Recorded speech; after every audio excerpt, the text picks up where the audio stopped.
Well, welcome back into the Oklahoma's video studio. I'm Dave Morris alongside my friend Kelli Masters. It is the holiday season. Happy holidays. Welcome again, back. Thank you. Happy holidays to you. It's an interesting conversation. I texted Kelli and said, hey, can you come back in for a year-end recap of, all things sports, football guru sitting right next to us. Pro and college, we're going to dive into both. But then also kind of what does your year look like as we look back on the year? Perhaps her Spotify playlist. I don't know. But last night, and I've said this before, Dallas Cowboys fan, grew up a Dallas fan, and it's nothing but heartache over the past couple decades. Watching last night, it's a 7-point loss to the Bears. Really didn't feel that close. No, my goodness. Yeah, when I looked at the score at the end of the game, I thought, really? Was it that close? Because it felt not that close. No, it didn't. It was a tough game to watch. And this on the heels of another Thursday game the week before on Thanksgiving against Buffalo that looked even worse. I was there, and it was even worse in person. I grew up, as we've talked about, I grew up a Dallas Cowboys fan. I'm now a fan of my players that I represent. I happen to represent Blake Jarwin with the Cowboys, who was utilized, I think, effectively last night. We'd love to see more of that. But it has been a frustrating decade. It's been more than that. Yeah. It's been a frustrating year, just to see all the talent and to see to get your hopes up so much, only to be let down. And so that's frustrating. But gosh, there is so much talent. I feel like I really still want to be optimistic, but I'm excited. Well, that sounds like a true Cowboys fan. I'm optimistic. Look at the roster. I'm optimistic. I'm sounding like Jerry Jones. Right? Yeah. But for Blake's sake, for Blake Jarwin's sake, I love seeing him out there more, and I'd love to see them go to the playoffs. 6 catches, 50 yards for your receiver last night, tight end. Yes. Targeted 7 times, 6 catches. He had a great game. He had a great game. He was hard on himself. We spoke after the game, and he's always wanting to improve. So what's that conversation like? And how often do you speak with your athletes? I talk to every one of my athletes before and after every game, Really? And then throughout the week, depending on what's going on. So last night when you were talking with Blake, how's that conversation? He's frustrated with the team's honestly, performance. With the overall situation, and not for him to point the finger at Dallas. I don't want to put words in his mouth. The thing about Blake is his entire football career he has been patient. He has overcome adversity, and that's just continuing. He's continuing to be patient with the situation, with the process, and really looking inward and saying, how can I be a better player? How can I be a better contributor on the field as a teammate? As a leader, all of those things, and I'm very proud of him. So that's probably smart on his part because he has to navigate the league and his career, knowing that he may not be with the Cowboys all his career, but he might. He might, or the rest of his career, and that would be great. I know he would love that, but as every player, it's not just Blake, but every player wants to be in a great position, a great situation where they can contribute, where they can win championships. And so we'll see. So is that something you have learned in your career of how to guide these players to think more like that? I think a lot of them actually come into the league maybe not with a full understanding of what it's like to be part of a football program that's also a business, although colleges are very much businesses too in a lot of respects. But I think there are some interesting ways to have to think about a football career. When a player is in the NFL, and the players that I'm recruiting and signing they're coming straight out of college, they're going into the draft, and so they've never experienced what it's like to be part of an NFL team, or to try to make a roster, or to stay on a roster, and to navigate kind of the politics even that are involved, and the business aspects of that. And that's something that I've been doing for 15 years. So even though I don't play football, I can certainly help them with how to think about the way they approach everything from the business standpoint. I would think that it's important for them because a guy like Blake, he's got to be concerned with not only his performance, but the longevity of himself, his body. Taking care of his body. Yes. And I think that's something that a lot of players, like right now, I'm recruiting players coming out of college, and we're talking about preparing for the combine and the draft and everything that goes into that. And while they know about recovery, they don't understand just how important taking care of their body, what they're putting in their body, and the recovery aspects are as they're getting old, as we all get older, as they're getting into longer seasons. The NFL season is incredibly long compared to a college season, and players that are coming through the draft are going to have the longest year of their life with very little downtime. And so that's something that we talk about. We talk about the mental aspect, planning for the long term, taking care of their body, taking care of their business, all of those aspects. We hear more about the diet. Chris Paul on the vegetarian diet or plant-based diet that he's on in the basketball world. But you also hear more from athletes talking about the mental health. And I'm so glad that we're talking more and more about it. I think we're coming out of a place where talking about mental health or reaching out for help from a counselor or a mental health professional was a sign of weakness before. And now I'm really thankful that more and more athletes are speaking out saying, I train my body and I have a strength coach to help me get stronger physically. Why shouldn't I go to someone that can help me also get mentally stronger and healthier as well? And so it's becoming less taboo to talk about mental health and to talk about struggles and depression and all those aspects. We've had sports psychologists around for decades, but I think now we're acknowledging that it's not weakness to address mental health and to take care of that. That's important. So when they step away from the gym, there's not that personal darkness that they have to deal with. They've got tools to combat that as well. Yeah. So when you're watching the disaster over Thanksgiving, or perhaps you're not at the arena, at the stadium, such as last night watching that game, you're still working though, right? Constantly, yes. And I grew up loving football and thinking that someday I would get to just watch football and enjoy it. Growing up, I was the baton twirler at halftime, so I never really got to enjoy the game. I was getting ready for halftime and in the post-game show, and I thought I'm just looking forward to sitting and watching a game and not having to think or work. And yet, well, someday. I love it. Yeah, so someday is still out in the future. No, I love it because when I'm watching a game, I'm watching what's going on with playtime. I'm watching how players are being utilized, and the biggest thing is I'm watching health. I'm watching for my players to make sure they're healthy, and if something happens on the field, I'm already on the phone with the trainer. I guess I shouldn't be surprised that that this is going on behind the scenes, that calls are being made as players perform well, or perhaps, unfortunately, injuries do happen during the game. And I'm also calling family members and friends, just advising, okay, here's what I'm hearing, here's what's going on. You have unlimited data and minutes, right? I do. Okay. Yes, I'm well invested in my phone plan. So I am working throughout games, and in fact, last night, as I was sharing with you before, I watched an injury happen. I happened to have a player that's a free agent at that position, and I sat there and debated, do I go ahead and call the team now? Because that could go either way, right? It could go either way, and I've had it go either way. They're like, hashtag too soon. Yeah, exactly. Or actually we do need to have this conversation. Right, and so as I'm sitting there trying to decide whether or not the team is going to willingly take my phone call about bringing in a player of mine, they called me.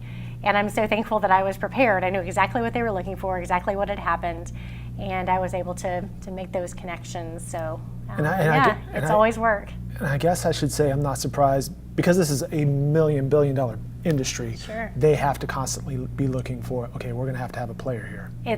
It's constantly moving parts. There is some business to it. Absolutely, a lot of business to it, and two, when you see transactions, you see players waived, you see players traded. Those are business transactions, and those are also lives. I think we've talked about that before. It's not just you put a player on a plane and he goes from city A to city B, and then he signs a contract and everything is the same. It's you're moving an entire life. Kids are in school, and houses need to be sold, and cars need to be shipped, and there's a lot that happens behind the scenes. And then with a team, as you mentioned, it's you look at a team and you think about it being sort of static, that you're going to have all the same players on the field all year long, but that just doesn't happen. There are constantly players being activated from practice squad, players that are being put on injured reserve, and there are entire departments for every team that are scouring the league at all times and scouring the waiver wire and talking to agents and finding out who's available if we need to make a change. So it's constantly, constant moving parts. Speaking of change, Jason Garrett.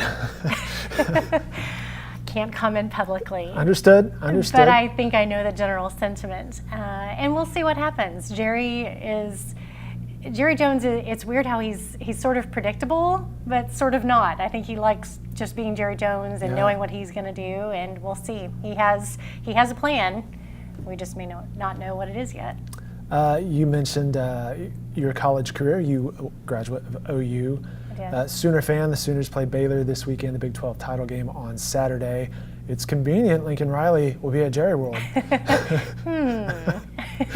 I kid, everybody. I kid. However, we shall see. I think Lincoln would be a great candidate for the NFL. He's young. He's dynamic. Players love him. So, and he's brilliant. So, are you seeing that shift too with players, that they relate a little bit more maybe to the younger coaches? It's hard to say that broad brush, because you still see great coaches in the NFL that are more of the guys that have been around forever, the Belichick, sure. Who are highly respected. And so I think there's both. I think we're seeing we're seeing coaches that are younger, like the McVays. We'll see how things end up with the Bengals. They went with a younger coach as well. Say that every year about the Bengals. We'll see how things.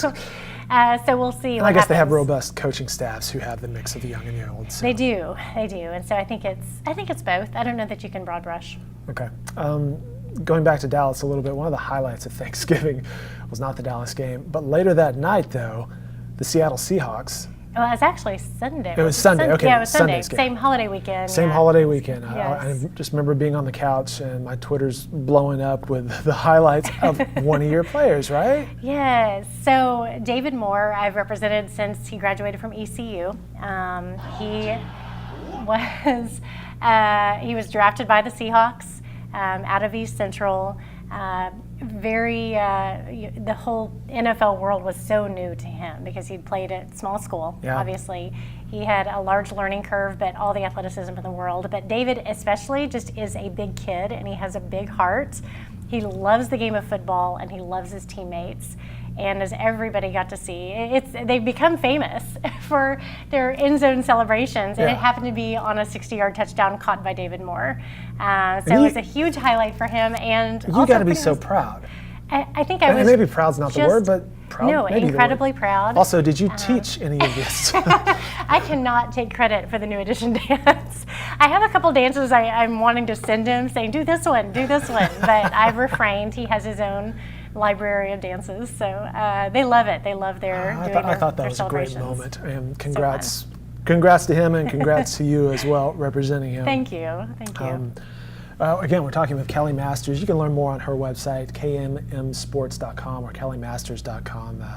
Sports management company, sports agent, attorney, professor. You've been teaching at Oklahoma City University Law School and Oklahoma Christian. How's it gone? It's been wonderful. I just finished my second full year of teaching. 2 semesters at law school, 2 semesters of undergrad. I love it. So what do you teach, and what do the students ask you? Surprisingly, we don't spend the entire semester talking about being an agent. The first couple of classes, I invite them into my world, and it is interesting. Throughout the entire semester, we may be covering various topics. We could be covering college athletes, we could be covering intellectual property, we could be covering international sports, youth sports, and how legal aspects apply to pretty much every aspect of sports business. But my students are getting a front row seat to my life during that time. So when a team calls, I take the call in class, as long as we're not discussing anything confidential. But I let my students see kind of a window into my life and the things that I'm dealing with. If we're trying to help a player move, if we're trying to plan an event, if I'm trying to gather information on a player I'm recruiting, my students get to see that, and I get to share with them what's happening in my life. And so I hope for them, that's why I loved having adjunct professors in colleges. I actually got to see more of the real life aspect. Real world application, and they're seeing that when I'm teaching them, which is a lot of fun. So if you have a player who perhaps needs coaching in Fortnite, you could ask your students. You saw that. Yes. I have. Did that work out?